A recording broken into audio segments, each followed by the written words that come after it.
Hi there, this is Elise Bennin, your marketing mentor. And this is the podcast for you if and only if you are ready to leave the feast or famine syndrome behind, and I mean for good.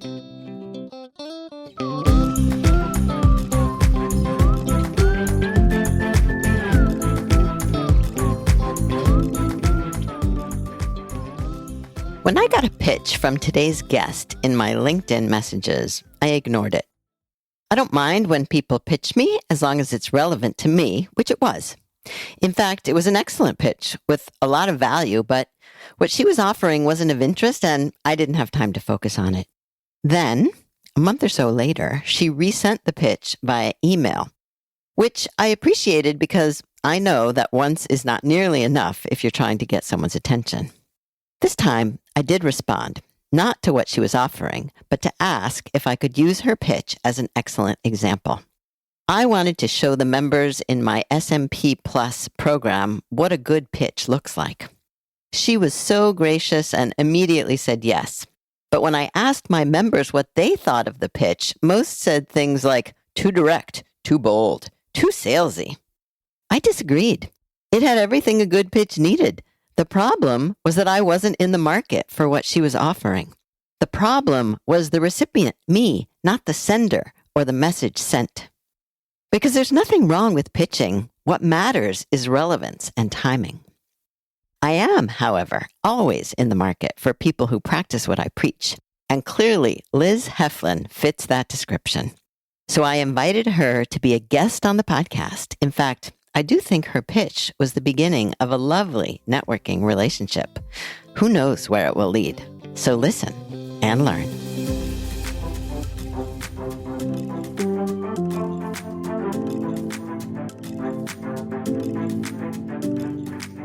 Hello, Liz. Welcome to the podcast. Hello. Thank you for having me. Of course. Please introduce yourself. So I am Liz Heflin. I have been a freelance writer since 2006. So I'm coming up on almost 2 decades. Wow. It's been a minute. And today I kind of basically have 2 branches of my business. I have my client work where I ghostwrite nonfiction books. I also have an agency that's associated with that, Heflin Media Group. And then I have this kind of whole second arm where I offer resources to other freelance writers. So I run a community called the Inkwell. And then I also create courses and sell ebooks and have a newsletter and just try and help other people have more success in freelance writing because I very much know firsthand how difficult it can be to have real sustained success in this career, but I also know how rewarding it can be when you get to that point. So I really care deeply about that second branch of my business as well. Nice. And can you say, in terms of general percentages, how much of your time and or income does each of those make up? Sure. I say the lion's share of my income is my client work, is the ghostwriting. Mm-hmm. I put a lot of blood, sweat, and tears and time into the second arm. It is not the most, it is not where I get the most financial benefit, but I do find it so rewarding that it's absolutely something I plan to continue doing and get so much satisfaction out of and feel that it's important. But income-wise, definitely the ghostwriting is predominantly where I earn. Interesting. And just give us a little short version of your background in terms of when you started as a freelance writer and how you got to the ghostwriting and the agency. Yes. So I always knew I wanted to be a writer. From the earliest you can even know what a job is, I knew I wanted to be a writer.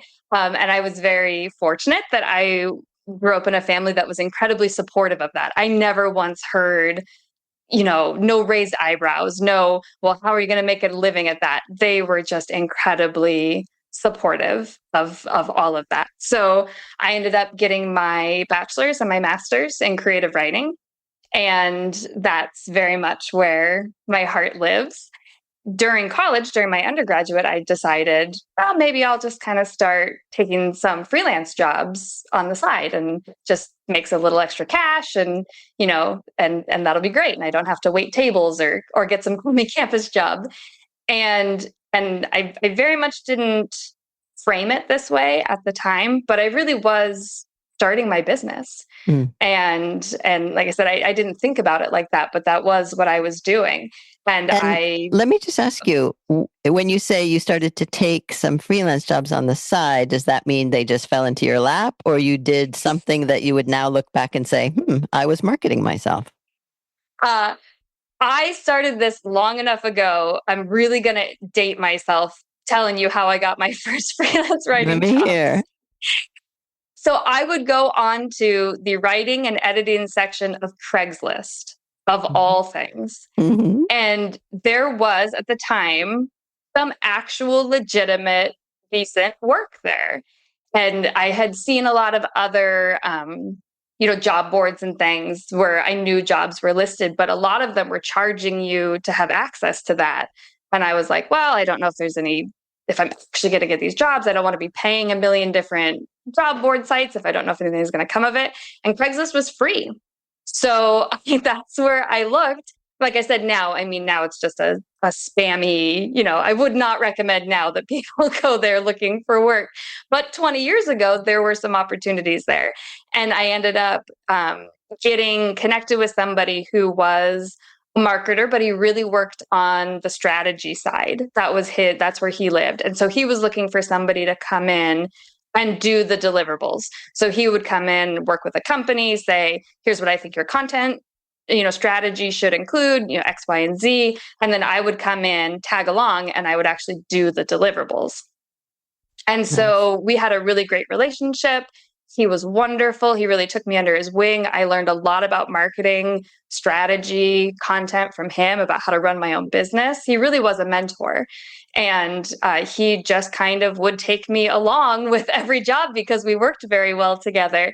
So a lot of my work for the next 15 years really was just kind of referrals of referrals of referrals coming back to this one person that I was able to team up with and who recommended me out to anyone who would listen, which was very fortunate. Really interesting. And so whereas Craigslist is not necessarily a good resource anymore for finding work, would you say the idea of partnering with a marketer is still?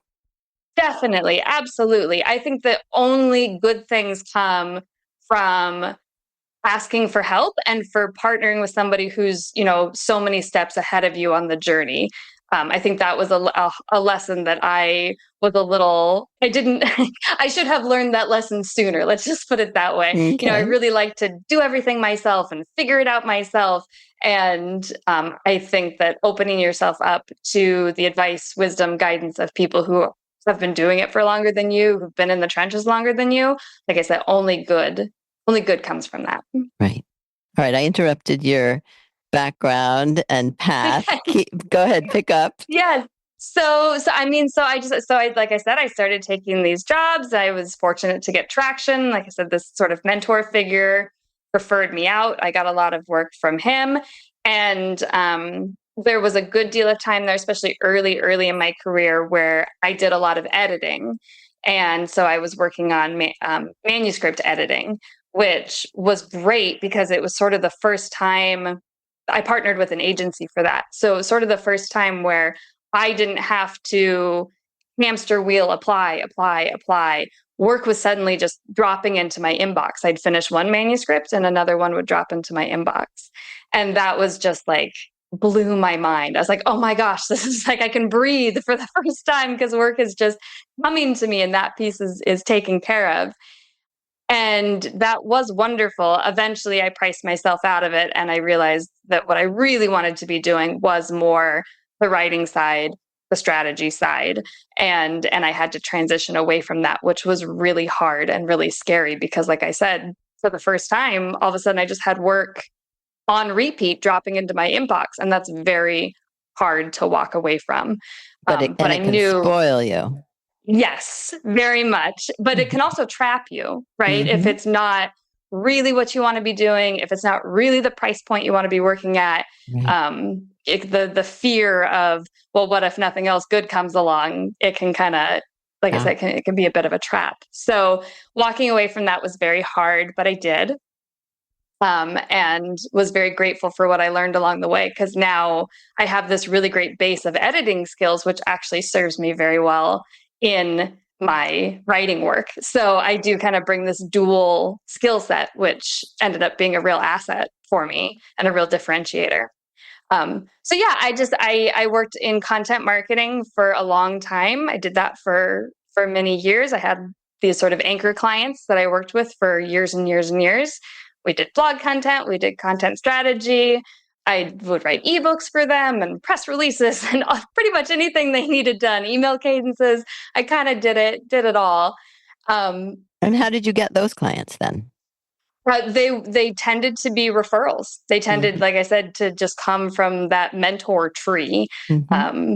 So I was not doing a ton, if any, self-marketing. It was recurring work from these anchor clients, and then referrals would come in sporadically just from clients of clients as they needed work.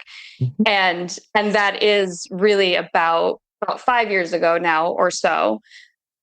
I was like, okay, this is all going great, but I'm being a little reckless with my client intake, because it had kind of, always been working for me, and it was all good. But I just had this feeling like, oh, like, what if my anchor clients dry up? What if budgets get reallocated? What if the referrals stop? And I just realized I needed to be more proactive about the self-marketing side of what I was doing. And that was when I jumped onto LinkedIn and started building an audience there and promoting myself there. And just the best decision I could have ever made, because right around that time, we had the pandemic and all these, geopolitical shifts and all of these things. And all of a sudden, the writing landscape did look very different, and budgets did reallocate. And I did lose contracts that I had had for a long time that seemed like, of course, I've always had that client. I'll always have that client. Well, then I didn't have that client. Right. So I was very, very, I'm not going to say lucky, because it was a conscious choice, but the fact that I had kind of really invested a lot of time and energy in building up a presence online, self-marketing, building a pipeline, really was a very smart decision. Ended up being a very smart decision. Yeah, no, I agree. And I do think, luck plays a huge part in what happens. But as they say, luck favors the bold and the prepared. Yes. And you sound both bold and prepared. So that I agree, that was smart. And so, part of the reason that I wanted to have this conversation with you is because we came together, we met through you pitching something to me. And so I thought it would be fun to talk about the power of pitching. And it's interesting to hear the backstory for the first time, where, until 5 years ago, you were relying on word of mouth and referrals and not pitching, obviously. Yeah. And so I'm curious, because I always like to channel my listeners, and I'm sure a lot of them relinate. That's a combination of relate and resonate. I love it. We just invented something really great. Exactly. To your story and what you're expressing. And so let's talk about pitching. And I can't decide actually if you should tell the story or I should tell the story. Maybe you should, if you don't mind. Why don't you tell me what happened? How did we meet?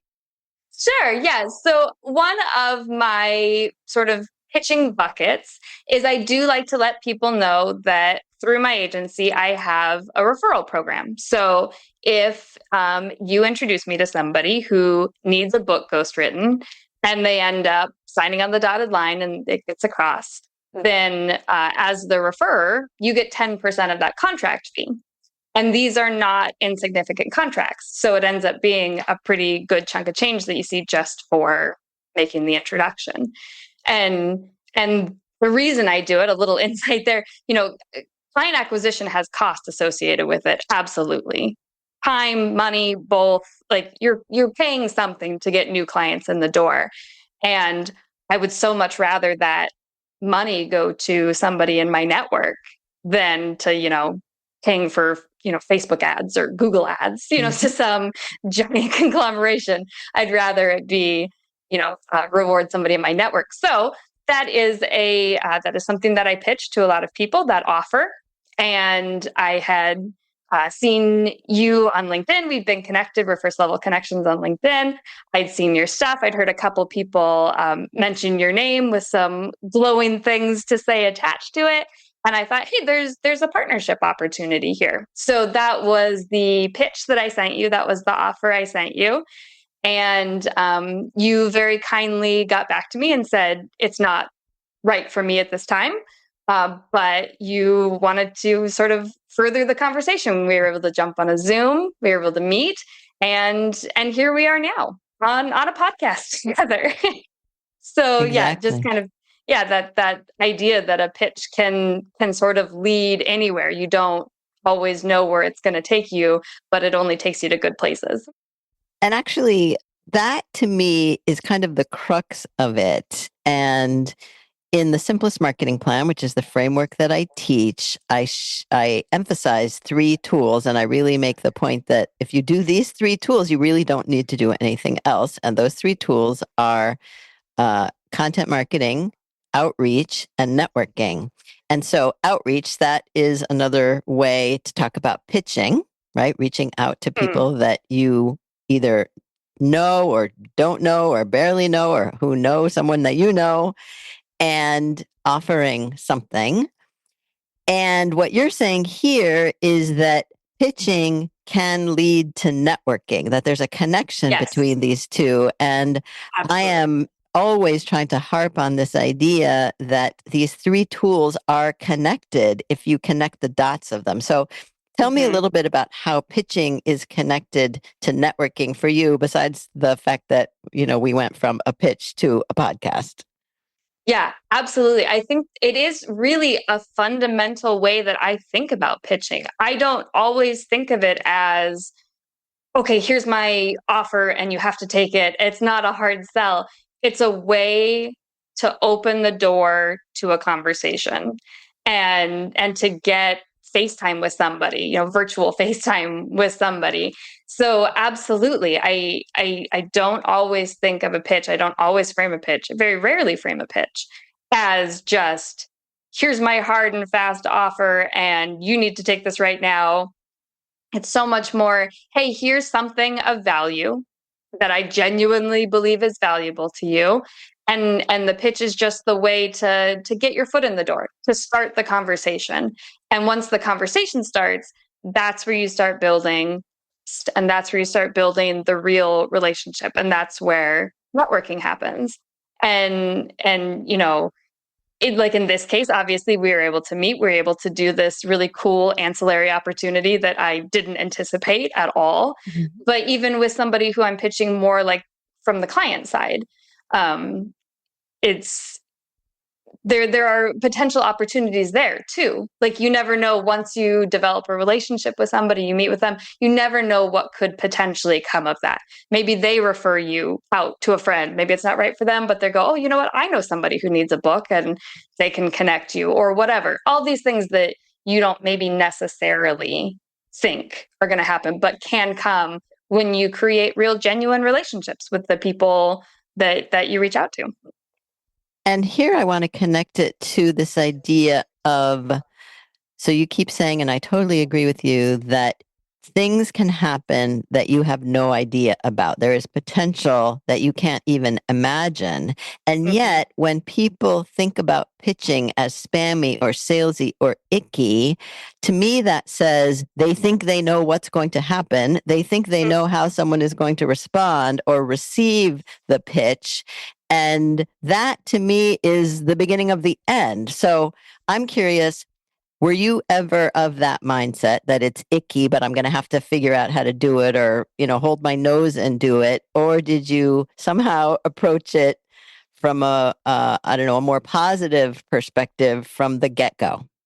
I think I am sort of, I never really thought of it as icky. I never felt like it was something I really had to just kind of grit my teeth and do it. But I hear a lot of people saying that. So I think there is a sort of a fundamental mindset that I brought to pitching from the get-go that not a lot of people start off with. And I think that it's kind of understandable because you see the pitches, just look to your own inbox. I get pitched things and I just think like, that's not even close to relevant to me. Like, not only is it, oh, I'm not interested right now, no, thank you. It's just, I'm not interested and I would never be interested. Like, it's not even the right industry or, Right. I'm not your market, basically. I'm just absolutely not your market. So I think that when people think of pitching, I think they think of what they see in their inbox every day, which is, bad targeting, not a lot of research or thought put in, just kind of that spray and pray technique that a lot of people will use and just think like, oh, if I contact 1,000 people, maybe one of them just by chance happens to be, the target market. And I think I always approached it from a much more strategic platform. And I thought like, okay, I'm going to really carefully select the people that I'm reaching out to. I'm gonna, do some preliminary research and make sure that what I'm offering them is actually relevant, or as best I can assume it's relevant. And that's not to say that every single person responds positively. Of course they don't. It's still a pitch from somebody they don't know. More often than not, you're gonna just hear silence or a no. But I think if you go in with that strategy piece nailed down and you really believe that what you're offering is of true, genuine value, then a lot of that hesitancy falls away because you actually believe that what you're offering them could help them in some way or another. And sometimes it's monetarily, and sometimes it's, there are times too where I'll just say, hey, I have this really extensive network on LinkedIn. If you're ever looking for somebody who needs a writer or an editor or anybody in the creative world, let me know. I could probably, be a matchmaker for you. Like, it doesn't always have to be something, like I say, overtly tied to financials. So if you're offering something of true value and you really believe it's valuable, then I think a lot of that feeling like it's icky, or that feeling like it's intrusive, or like you're bothering people, a lot of that kind of starts to fall away. I totally agree. I like to say that this podcast is me interviewing people who practice what I preach. And that just keeps resonating in my mind as I'm listening to you. So that's awesome. Let's talk a little bit more practically now about the logistics of how to structure a pitch and who to target and what role timing plays in it, because I really think it is all about timing. And you mentioned, that more often than not, you get silence or a no, which some people interpret as a rejection, but really isn't. It's just a no, or not yet, or nothing. So just talk a little bit about, I know I just asked several different questions at once, but just respond to that if you would, Liz. Yeah, I like to keep my pitches, relatively short. I like to be really upfront in the subject line about what the pitch is. I don't like to be too coy or too cute because I don't want to waste anybody's time. If I'm pitching a potential collaboration, I'll put that in the subject line. If I'm pitching a book offer, I'll put that in the subject line. So I think, and that's kind of seems like a small detail, but I think it's actually at the core something really important, that you really want to be transparent and honest. You're not trying to trick anybody. You're not trying to, bait them into clicking into the email. So I think that mindset is actually really important. And I think that the trust that you can engender from the people who do then go on to click can really only work in your favor. So, like I said, a small detail, but something I really like to tell people, like be transparent about it because it will help with trust. And then I like to get to the point right away, right up front. I don't do a lot of preamble or anything like that. I like to let them know kind of what the crux of the pitch is right away. A couple of key details about, why it would be particularly valuable for them. I will try and, whenever possible, personalize the pitch to that level so that it's not just, hey, this is something nebulously that could be valuable. Here's how I really think it can help you. And then, always having just a very clear kind of call to action, not just sort of leave it hazy. Be like, hey, if you're interested, here's the next step that you can take, and laying that out and having a very clear way for them to get in contact with you. Mm-hmm. And what about timing? How do you think about timing? Because part of the reason that we're having this conversation is because you followed up. I think it was maybe 2 months later, actually, but your original message came to me through LinkedIn and I didn't respond. And then 2 months later, you followed up on email. So talk about that. Yeah, I do kind of have a follow-up cadence, and I have a little tracker to keep track, if you will, of who I've pitched and when, and just make sure that everybody gets followed up when I think that they should. If I reach out to them on LinkedIn and maybe I see that they've seen it, but they didn't respond, then sometimes I will move to their inbox because, some people just don't respond to LinkedIn DMs, or their DMs are crazy and it gets lost in the shuffle. So, I will, if I reach out in LinkedIn and don't hear anything, I will often shift then to the email inbox, which is kind of a more sacred space, if you will. So yeah, I will do that. I do have a follow-up cadence. I'm a big believer in follow-up because I have seen time and time again projects and things that have gotten across the line for me this way. It's almost never I send that first email and they get back to me right away and say, yeah, let's do this. That's almost never how it happens. You send the email, they open it a couple times, maybe they click on a link, that they, checked out your website. And then I will then, especially for the people who have given me indicators that they are actively interested, things like they open the email several times, they click on links, things like that, then I will go ahead and follow up. And I usually have like a 4 follow-up cadence, which, some people do even more, some people do less. I like 4. I kind of have a set thing that I like to sort of talk about in each email. And then, the last one, I will say like, hey, just want you to know this is my last follow-up. Leave the door open, leave it on amicable, friendly terms. If you ever want to reach out, here's how you can do that.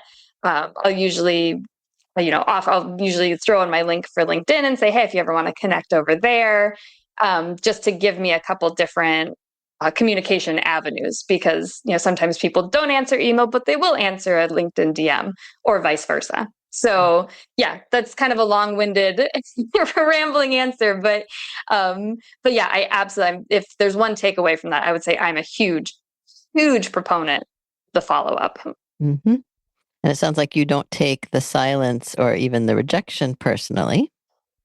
No, and I think that comes from it's just a confidence in your offer and a confidence in your business, right? Like if you don't really genuinely believe what you're offering is valuable, then it's very easy to take that silence or that no or that opt-out very personally, because there's other mental ties happening there, right? You're already feeling not confident about something, and then somebody's telling you, no, I'm not interested. And that just reinforces all of those kind of doubts that you're already having.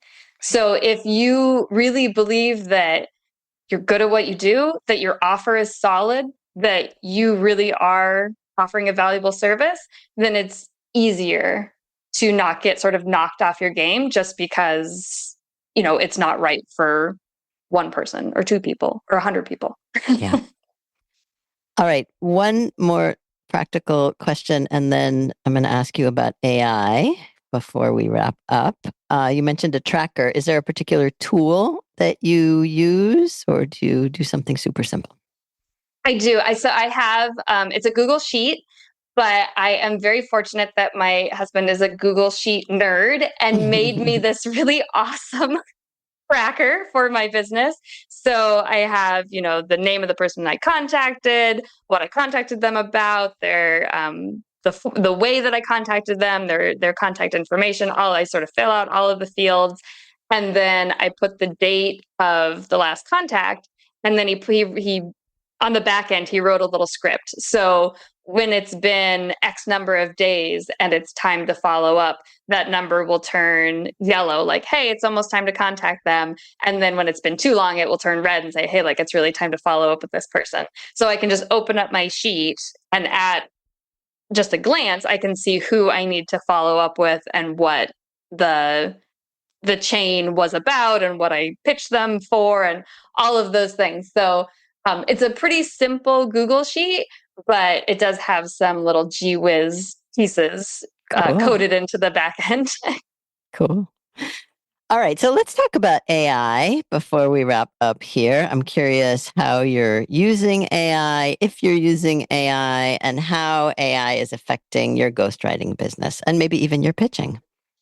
Yeah, I am not against AI in any way. I don't use it a ton in my business.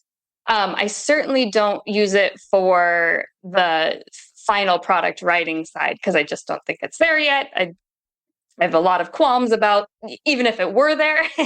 Right. But yeah, I will use it sometimes to help me identify prospects in pitching. To sort of narrow the search. Say, like, find, like, one of the buckets of people who I will go after are very high performing realtors in the United States, and so I can go in there and fill in my parameters. Somebody who sold X number of, done this amount of business in this state, I can kind of just fill out my parameters, and it will spit out people who are potential targets. And then I can go off and I can actually research them and see, like, would this be a good fit for them?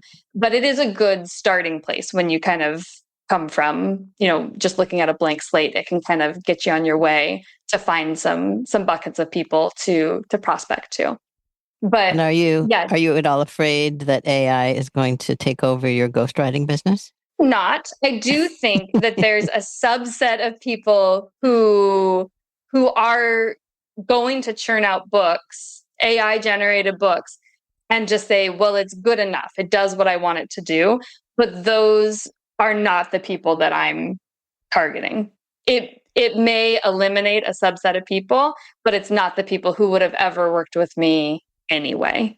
So I absolutely do think, and I think that's sort of speaks to the broader marketing world, writing world right now, that I do think AI is taking jobs, but I think it's taking the most base level, those clients who weren't really going to invest significantly in their content anyway. Right. So, I think people hair on fire were losing jobs. I'm like, those were jobs we didn't want. Like, trust me, I have worked with those clients over the last, at certain points in the last 20 years. Those are not clients you want. You want the people who value the content, who value your expertise, who will treat you like an equal. So yeah, I am probably more rose-colored glasses about the future of writing in general in the age of AI than some are. I totally agree with you about that too. So thank you, Liz, so much for practicing what I preach, for sharing so openly and generously what's working for you and your clearly confident approach to it and mindset. And I hope it's contagious to our listeners. I do think that is possible, that through this mic and your mic and their earbuds, they are getting some of that confidence from you and can go out and do the pitching that really will help you get the clients that you want, right? I hope so. Excellent. All right. Well, tell the people where they can find you and information about your community. Yes. So you can always find me on LinkedIn and just Liz Heflin. If you want to email me, that's just liz@lizheflin.com. And then, of course, everyone is very, very welcome to check out the community, the Inkwell. It really is a space sort of exclusively for freelance writers designed to help you have more success. So you're always welcome to come. We have office hours with me. We have monthly workshops. There's forums and things where you can go in there and ask questions. So you're just never kind of doing this freelance thing alone, which was something I wish I had had when I started. Mm-hmm. And you can find more information about that from my LinkedIn page, or you can also just go to lizheflin.com and that will redirect you straight to the landing page for the community. So always welcome to check that out. Awesome. Thank you so much, Liz. Thank you. I do hope this conversation will change your mindset just a little bit about the power of pitching, because, as I like to say, pitching is in the eye of the recipient, not the sender. All you can do is be as enthusiastic and generous as possible and not take silence or rejection personally. Easier said than done, I know, but well worth the effort. That I can guarantee. So, if you want my help with this or with finding actual clients using AI, check out my new one-on-one AI client finding coaching calls. Or you can just sign up for my quick tips at marketing-mentor.com. Once you're on the site, you'll find lots more resources, including my simplest marketing plan. So enjoy, and I'll see you next time.